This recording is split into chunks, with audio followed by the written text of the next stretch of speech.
Hello, good morning, good morning. For today's video mga katrak, nagpakarga dito. Nagpakarga ta sa tuwang unit karon mga katrak. Tara na. Nagpakarga ta sa tuwang unit. Natang karon sa pantalan.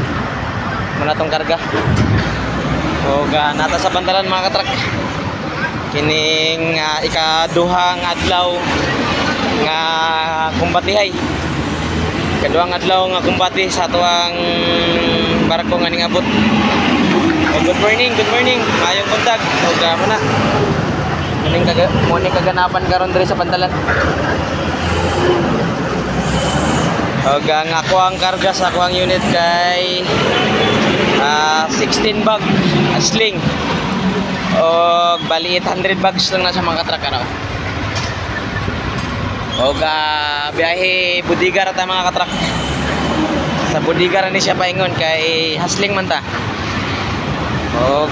Share, follow, like mga katrak. Huwag kalimutan mag-subscribe po sa ating Facebook. Atong ginatanaw din ang saubos mga katrak sa itong makinaw. Nagandar man, okay man siya. Sa tuwang barko na muna yung mga katrak nag-unload. Manat-manat ang atuang operator. Katong karga, katong bahon. Patulak na tanan niya mga katrak kay basig maulog ba. Tanaw ta sa baba mga katrak. Ang simento na to diri nara. Ang simento nara. Ayan diri. Ang simento, dagan pa mga 30 plus pa niyang nabilin. Huwag ka na rin. Huwag na human na ito ang truck. Kinatulak pa. Okay. Biyahe ta, biyahe. Ay, napuno na. Biyahe ta pa Budiga. Sa Budiga napunta mga katrak kay nandito itong kulang pa.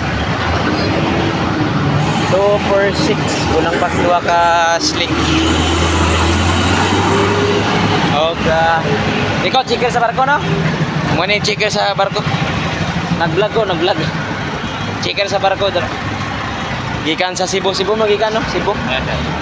Cebu din gikan sila. Tratong kao ba no? No birthday.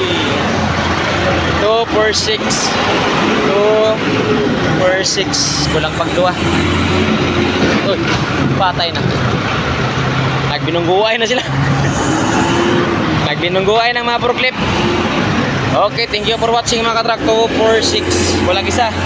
Thank you for watching. Share, follow, like sa itong mga video. Daghang salamat. Thank you for watching. Bye bye.